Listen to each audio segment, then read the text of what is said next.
안녕하세요. 민델리 원장입니다. 오늘은 또 특별한 주제를 하나 설명을 드리려고 하는데요. 몇 년 전에 제가 저희 한의원 블로그에다가 특정 어떤 주제에 대해서 글을 하나 쓴 적이 있고요. 최근에 확인해 보니까 조회수가 49,000건 이상 나온 블로그 글이 하나 있어요.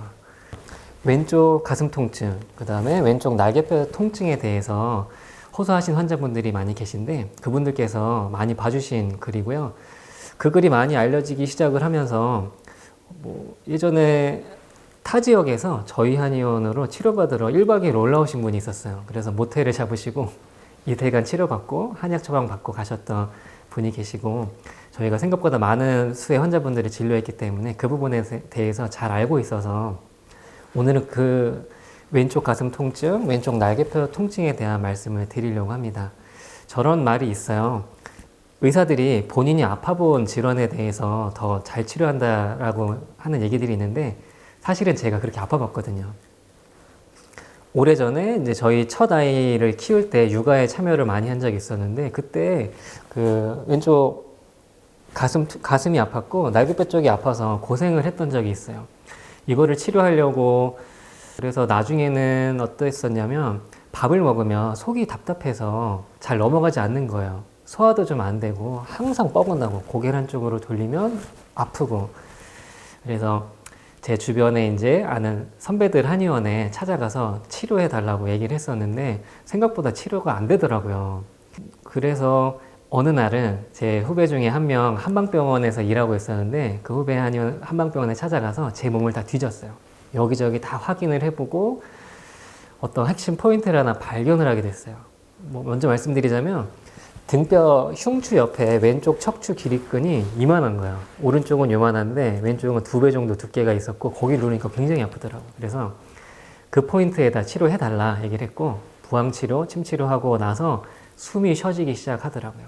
그래서 이유와 원인을 파악을 했고 그 뒤로 또 꾸준히 치료하고 제 운동하고 생활습관 관리에서 해결을 했던 경험이 있습니다. 제가 경험해왔기 때문에 환자분들께서 왼쪽 가슴이나 날개뼈가 아프다고 하시면 무슨 말인지 제가 잘 알고 있고요. 그래서 진짜 도움이 되는 얘기들 해드릴 수가 있고 또 실제로 치료도 해드릴 수 있어요. 이게 원인이 뭐냐면 우리 다리 고관절 있죠? 고관절은 골반에 이렇게 쏙 들어가 있는 안정적인 구조예요. 움직임의 폭은 좀 좁지만 안정적인 구조라서 문제가 잘 안 생기는데요. 어깨 같은 경우는 날개뼈라는 게 등 위에 올려져 있고 이게 어깨 관절을 만들고 있는데 안정적으로 쏙 들어가는 구조가 아니에요. 회전근개라고 하는 인대가 붙잡고 있고 대신에 각도는 넓죠. 마음대로 움직일 수 있지만 이 날개뼈가 밸런스가 무너져서 틀어지는 경우가 많이 있어요. 그런데 이게 재밌는 게 뭐냐면 내 몸에 아픈 여러 부위는 손으로 만져볼 수 있잖아요. 그런데 이 부위 만질 수가 없어요. 그래서 여기 문제가 있는지 실제로 눌러보지 않으면 모르시는 분들이 굉장히 많다는 거죠. 저나 저희 이제 주변 원장님들은 환자분들이 오시면 몸을 다 터치를 해봐요. 눌러보기 때문에 발견을 하고 알고 있지만 여기가 밸런스가 무너져 있고 뭉쳐 있다는 거는 모르는 상태로 지내시는 경우가 굉장히 많고 2, 3년, 3, 4년까지도 그 상태로 모르고 지내실 수가 있고 그러면 몸이 틀어지거든요. 밸런스가 깨진 상태로 틀어지고 이게 고정이 돼버리는 거예요. 다른 방향으로 힘을 쓰기 시작하다 보니까 등뼈 자체가 좀 휘게 되고 근육의 이제 볼륨 사이즈가 달라지기 시작을 하는 거예요. 그러니까 해결이 안 되는 거죠. 환자분들께서 이제 왼쪽 가슴이 아프시거나 날개뼈가 아프셔서 오시는 분들은 한의원에 바로 오시는 분들도 있지만 오히려 병원에서 검사를 하고 오신 경우가 많아요. 여기가 불편하시면 심장에 문제가 있다고 생각할 수도 있기 때문에 3차 병원에 가서 엑스레이도 찍어보고 심장 초음파도 했는데 문제가 없다, 이상이 없다 진단은 받았지만 본인이 느끼시기에 불편한 거 많으시니까 그분들 제가 처음 해드리는 말씀은 안심을 좀 시켜드리고요. 몇 가지 체크를 해보면 대충 어떤 카테고리 안에 다 들어있거든요. 심하게 틀어져 계신 분들은 숨이 안 쉬어진다, 깊이 안 들여 마셔진다 이런 얘기들을 하시는 경우가 많은데 그분들 엎드려서 이제 침치료 받으실 때 저희 한의원에서 치료를 쫙 해드리면 치료 받으시면서 이제 숨이 좀 쉬어진다 이렇게 표현하시는 경우도 굉장히 많았어요. 첫 번째는 생각을 해보셔야 될 부분은 이 등뼈가 휜 거예요. 견갑골이 삐뚤어지면서 그걸로 인해서 계속 통증이 유발이 되는 거거든요.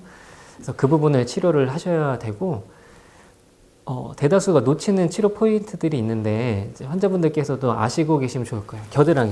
겨드랑이 안쪽에 근육을 한번 꽉 눌러보세요. 그러면 생각보다 거기가 많이 아픈 분들이 있거든요. 그 부분을 평소에 마사지 잘 해주시면 그 자체로도 많이 회복이 될 수 있거든요. 작은 팁이지만 굉장히 중요하고, 그 다음에 팔 돌리기 같은 거 복잡하지 않아요.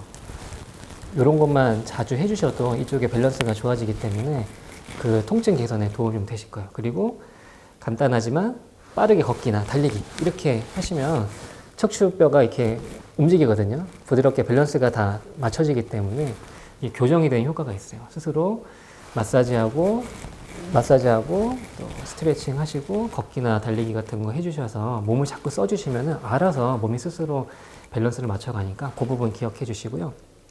그 외에 고려하셔야 될 것은 이제 왼쪽 가슴이나 날개뼈가 아프실 때는 그 위염이나 식도염이 있지 않으신지 잘 보셔야 돼요.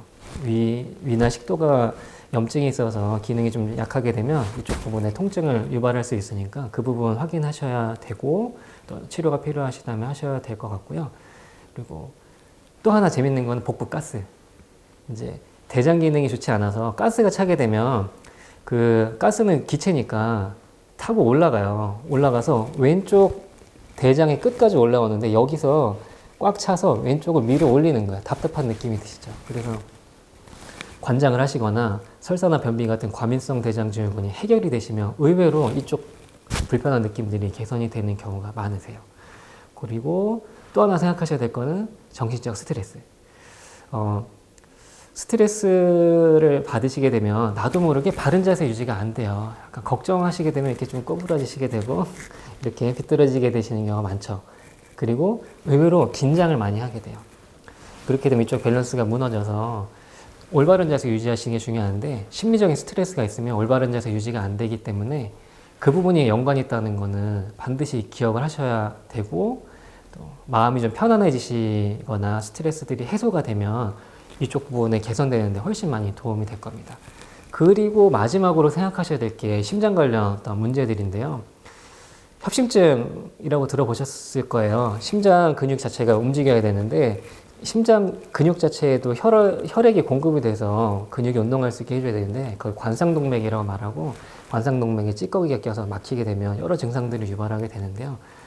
협심증은 최후에 가장 나중에 고민하셔야 될 부분이고, 저렇게 보시면 돼요.